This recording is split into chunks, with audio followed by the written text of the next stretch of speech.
Moderator Susan Landing. Good morning to my fellow speakers, Dato' Sri Wan Junaidi, Member of Parliament, and to the Assistant Minister, Sharifah Hasida, and also the Minister of Women Affairs, Dato' Fatima Abdullah. First of all, I thank the GPS Wanita, led by Kotek Wan, to organize this dialogue to talk about important issues affecting us, people in Sarawak. I'm being assigned the topic on MA63, Malaysia Agreement 1963. This topic was not taught to us. Our history, as what Hasida said just now, our birth certificate is the MA 1963.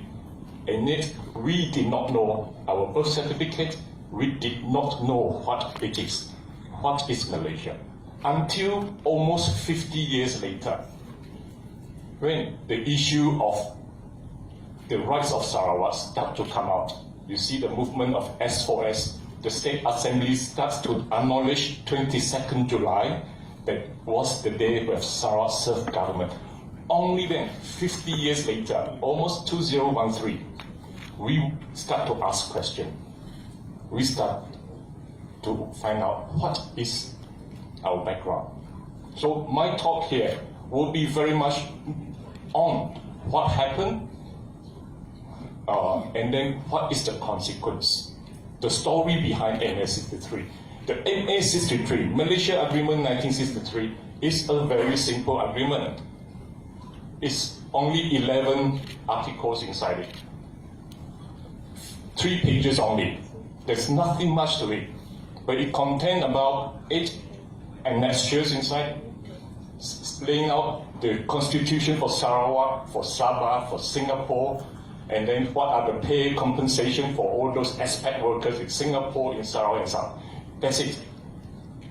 So you can read it, you will then see there's nothing much really, but it is the story behind it that is more important.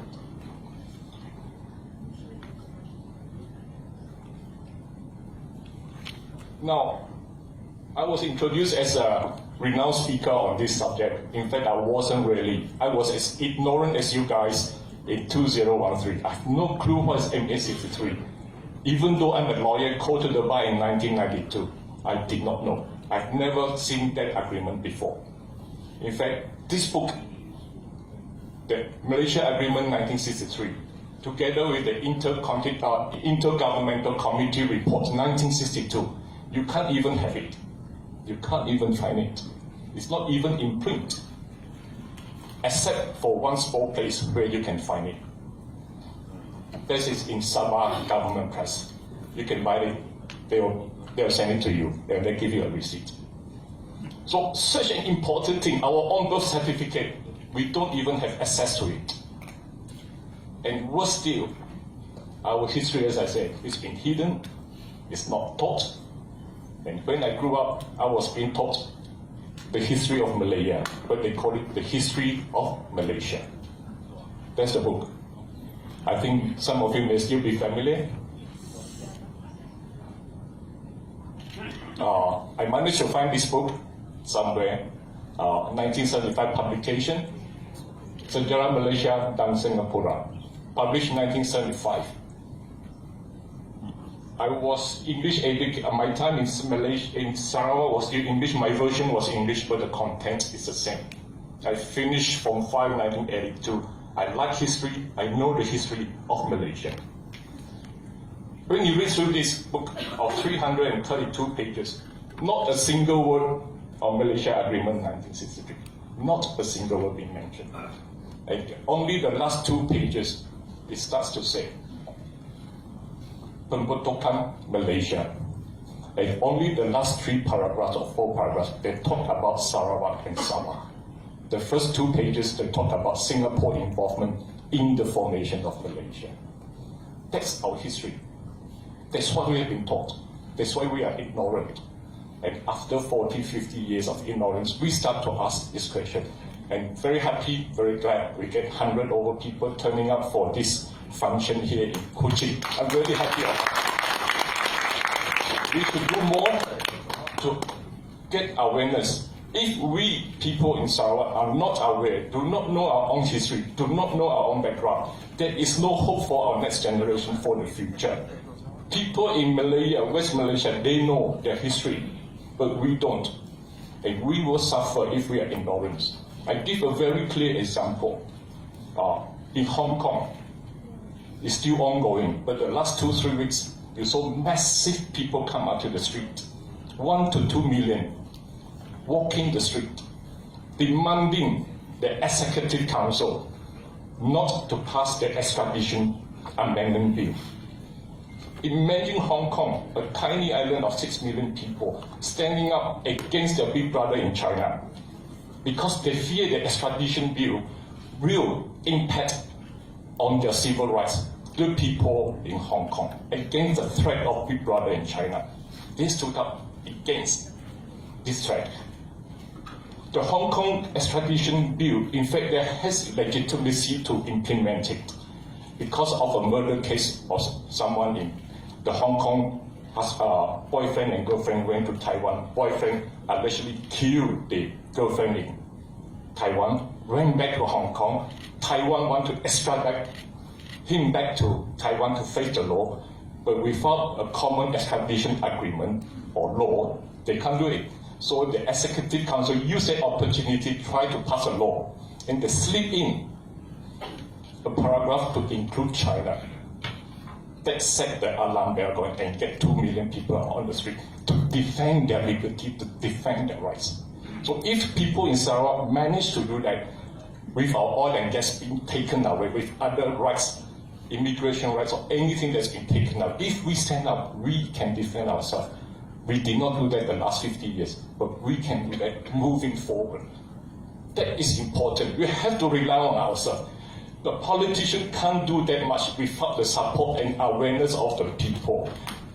Really. I stand here also as a politician, but I hear a lot of noise, a lot of attack here and there. But truly, if you ask them what is the content of MA63, the history, they have no clue. A lot of politicians are fly by night, they do not have idea.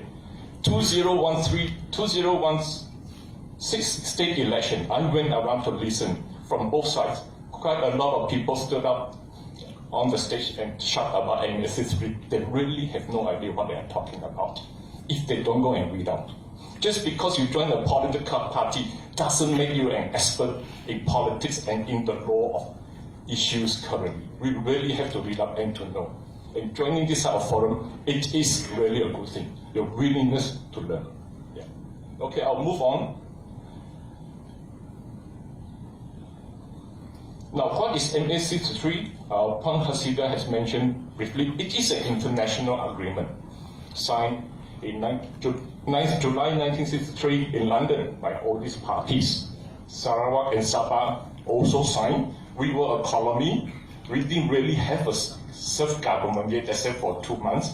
So it was signed by certain representatives of the population. There was a legal debate whether Sarawak and Sabah can be a signatory of an international agreement. Generally, legal mind will say that yes, because they have been authorized to sign by their colonial master. So there is more an academic issue.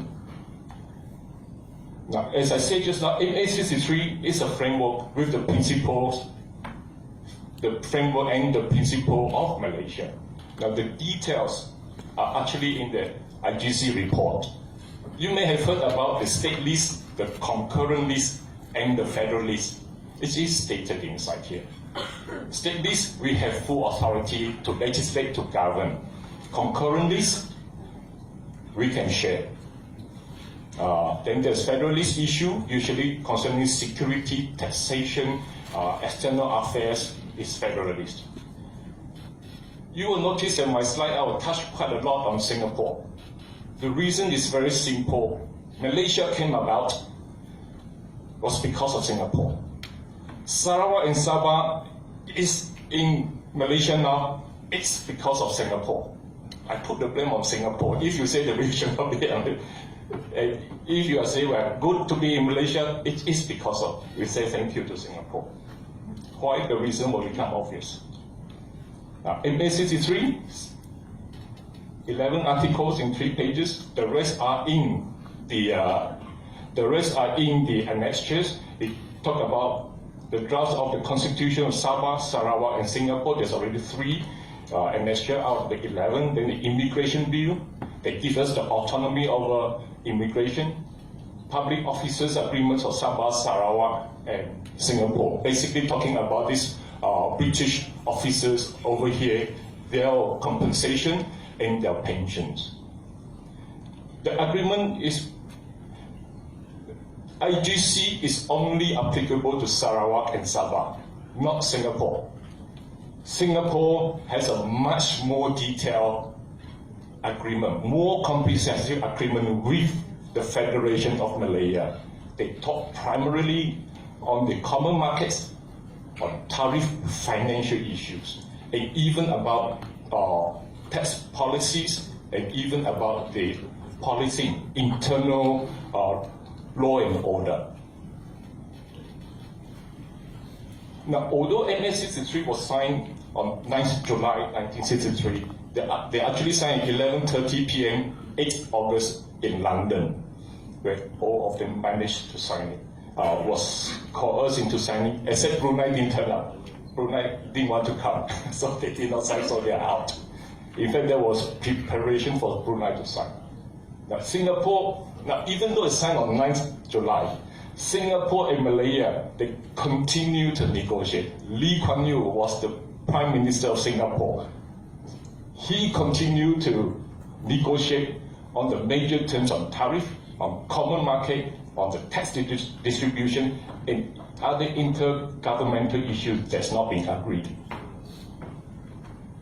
In fact, down to the last minute, on 8th August, I think, 8th July, Lee Kuan Yew managed to corner Tunku Abdul Rahman at the hotel, in the lobby, or in the coffee house. And he managed to force Tunku to concede further for Singapore benefit. And if he said, if you don't agree, I'm not going to sign. Sarawak and Sabah, we are very honest, we are very innocent people. We are asked to sign, we just went and signed. We signed earlier. It was Singapore that was the last one. Lee Kuan Yew hold up. He didn't want to sign because the major issues have not been agreed.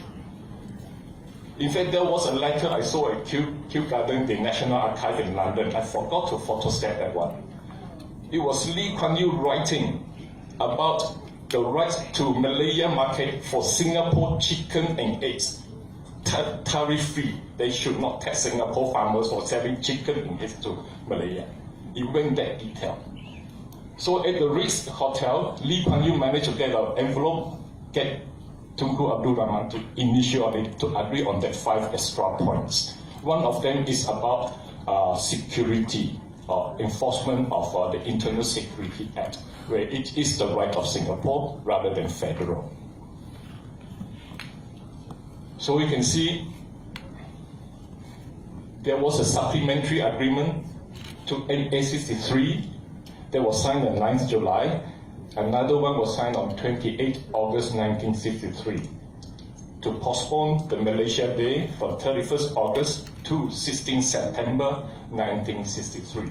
So they gave a window of another 1 month period, and Lee Kuan Yew used that 1 month period to further press home his last-minute Ritz Hotel agreement into a formal agreement. So Singapore and Malaya entered into another agreement to supplement what they already have. That's how much Singapore really protect their own interests, down to that kind of detail. We thought that Singapore will not sign. But in fact, when they sign, they still have a lot of details they have not agreed on as to the rates, as to how is the implementation. So I'm just quoting from this historian, A.J. Stockwell, to those who have been following about the history of Malaysia and even of the Commonwealth during the British era. A.J. Stockwell is the authority. And he has a very thick book, went through all the command paper, the telex, from the all those there's confidential documents during that time, and he had come to this word that it became clear that if Lee had not achieved satisfaction on outstanding issues with Malaya by 12 September, he would go to the polls in Singapore on a program by Singapore for Singapore's independence. As at the 11th hour, the whole Malaysia project appeared to be on the point of collapse. So Lee Kuan Yew is really playing brinksmanship with the future of Malaysia to get what he wants. Lee Kuan Yew, in fact, declared independence for Singapore on 31st August 1963. And just before he declared that, a few days earlier, he actually dissolved the Singapore State Legislature and set nomination date on 12th September, election on 21st September. So Malaysia come to effect 16th September. So he is playing the fact, if you don't give me, I'm going to the public. Don't blame me for not having Malaysia, because the terms have not been agreed. But if it's agreed, Malaysia managed to cave in to Singapore's demand, he will go back to the people of Singapore and say, look, hey, I got everything we want. Support me. Because at that time, Singapore, Lee Kuan Yew's government of PAP, People's Action Party, was very dicey. At the assembly, they only had a majority of 1 out of 48. Because of defection, there was a protest, a group led by Dr. Ong and Lim. They resigned from Singapore government under PAP to form the Barisan Socialist. So his majority was down to 1 only. The government had collapsed any time. And that is why Malaysia, the grand design of Greater Malaysia by the British really pushed that Malaysia must come through with Singapore under Malaysia. Because they realized they had to save Lee Kuan Yew, a moderate, Western educated, a brilliant lawyer.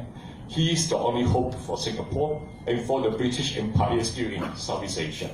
The British naval base was in Singapore. Security, everything is at stake. They do not want Singapore to fall under the communist left-wing government, which has the support of the ground. So they need Lee Kuan Yew. So by hook or by crook, they have to make sure Singapore join Malaysia with the term of Singapore. But the condition by Tunku Abdul Rahman is that Sarawak and Sabah must come in. Sarawak and Sabah must be part of that equation. So we really have no clue at all. We don't even have our own government. So the governor in charge of Sarawak and North Borneo went in. But they were really apprehensive for the people of Sarawak and Borneo, North Borneo, that we will be assumed, we will be taken over, we will be eaten alive by them. That's why they come up with the safeguards in the IGC reports. The assurance, the safeguards, the undertakings were there for us. Otherwise, we will just be part of Malaysia without any terms and conditions. Yeah. And by the way, Lee Kuan Yew went on to win the election on 21st September by a huge majority of 36 seats out of 48. The Barisan Socialists only won 11 seats. The majority, the number of seats came down, with only 1 seat went to another party called, coincidentally, United People's Party. Now, I was talking about the Intergovernmental Committee Report, IGC, 1962. That the gist of the Malaysia for Sarawak and Sabah was in IGC report. That was actually agreed and signed in 1962. Much earlier. That's why I said Sarawak and Sabah actually agreed, when the leadership agreed to go in without much negotiation. It was only our governor and the Sabah governor who really set up a lot of conditions to protest, because we are very ignorant people. Back then in 1959 to 1963, we could hardly count 10 graduates, university graduates in Sarawak. the first lawyer who came back to Sarawak